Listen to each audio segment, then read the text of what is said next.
Hi, this is Courtney with Village Wealth Advisors. When you're ready to retire, we're the guys to hire. We are a fiduciary, we are a fee-only registered investment advisor here in Westlake Village, California. I want to talk about a really important topic, and it's one that's politically sensitive, but it's a conversation that needs to be had. And that is, what is it like to retire in the age of Trump? Now, my clients range in their political affiliations, and I have personal political affiliations, of course, like everybody does, right? But I also believe it's incredibly important that in order for me to give good advice to my clients and manage their portfolios appropriately, there has to be a firewall between political beliefs and economic analysis and advice. That being said, there are economic realities that in the age of Trump, we cannot ignore some of the economic consequences of these political stances. First, I want to talk about Fed independence. Fed independence, the independence of the Federal Reserve Board, who set interest rate policy, has been pretty much a given for my entire adult life.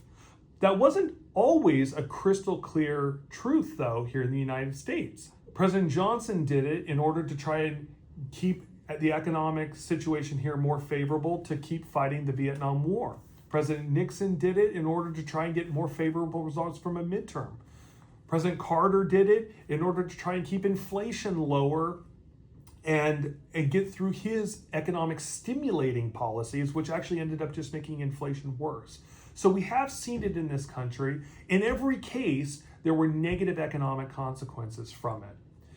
One of the worst global examples of the lack of Fed independence, or where that Fed independence is jeopardized, and most recently has been in Turkey. President Erdogan essentially did away with the independence of their Fed completely. The result was 80% inflation year over year for a series of years. It was an absolute economic disaster. And so as I see President Trump push aggressively to put his will on the Federal Reserve, it makes me worried that my clients, especially those in retirement, could be hit with disastrous economic consequences, most especially runaway inflation. And so we have to actively talk with our clients how we can protect them from the possibility, not the most likely outcome, but at least a real possibility that we didn't have to consider before President Trump, that the Fed could lose its independence and what impact that might have. Next, I want to talk about overt imperialism. I had talked before that the economic story of 2026 was going to be interest rates and imperialism.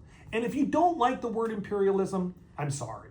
The US has practiced imperialism ever since World War II, but it's been less overt. President Trump has clearly taken an overt stance with imperialism.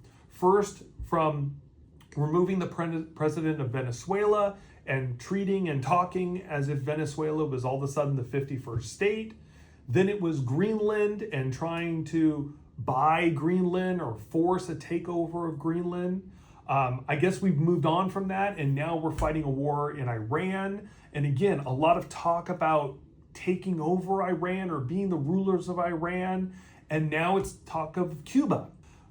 One of the greatest lessons of the late 1800s was the consequences of imperialism run amok around the world. One of the greatest dangers is that we see China finally do what they've been dying to do for decades, which is take over Taiwan. And what the global domino effect could be of that might be a world where we see a whole lot more war and conflict than we've been used to seeing since the world wars of the early 1900s. So again, recognizing the possibility of that, it's just something we didn't have to worry about until this new age of Trump, where again, we're practicing this overt imperialism that will have domino effects economically that we never had to consider before. A weakening dollar. It's been the policy of the US for a long time that we wanted a strong dollar. Now, we are a consumer-oriented economy. Here in the US, we buy a whole lot more things from overseas than we send overseas. Now, it's been no secret that Trump has wanted to convert our economy to one in which we export a whole lot more than we import, or at least increase the amount of exports. One of the best ways to increase exports is to make our dollar cheaper, weaker, okay? Now that is the opposite of what our stated economic policy has been for a long time, which is to have a strong dollar, which again benefits all of us as consumers in this economy. As residents of the US, we all get a little bit of a subsidy in our lifestyle because we have the reserve currency of the world. We have the currency that everybody wants to buy when they get worried because we've been able to maintain a strong, relatively consistent value of the dollar.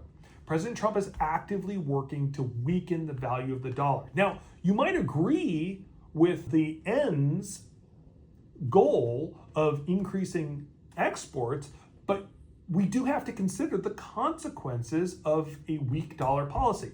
Now, I want to be clear. President Trump does not have a stated weak dollar policy, but all of his actions and policies have encouraged a weakening dollar, and we've seen the dollar actually weaken with him as president. So what a weakening dollar will mean for my clients, especially those in the retirement phase of life, is a reduction in their standards of living. If we continue to be a country that buys stuff that is made overseas, all of those things are going to physically cost more because our dollar is worth less. Lastly, I want to talk about the impacts of geopolitical isolation.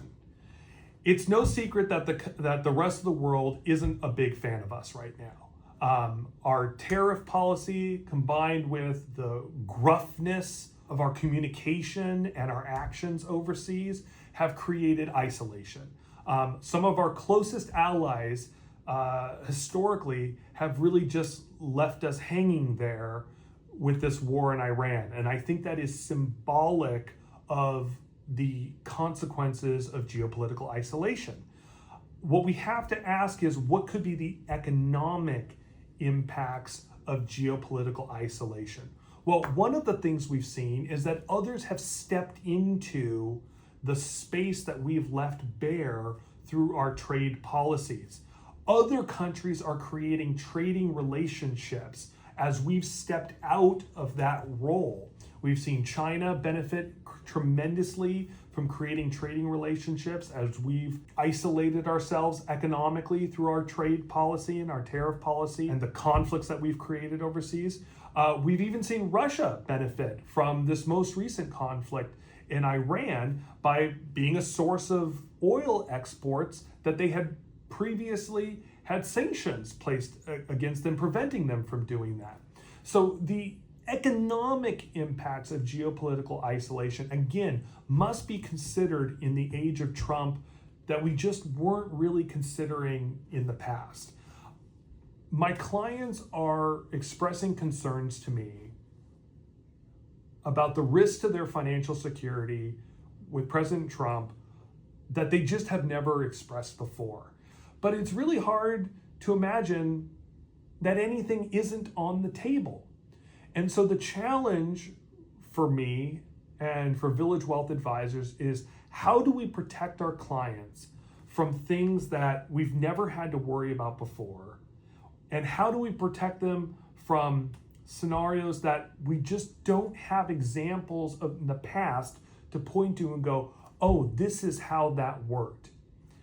The best I can tell you is that we have plans to make plans. We are considering everything from more international diversification to whether, short-term treasuries are still the investment of last resort, to what is the impact of currency exchange rates on our clients' portfolios. Everything is on the table. And though we are still sticking to our core asset classes, we may need to be more creative in the age of Trump to both protect our clients' money, continue it growing on an after inflation basis, and make sure that they have the cash flow they need and they want into the future. Thanks so much for listening today. I hope this was incredibly valuable information. If you have any questions or if you're ready to retire, at Village Wealth, we are the ones to hire. Please reach out. We'd love to hear from you.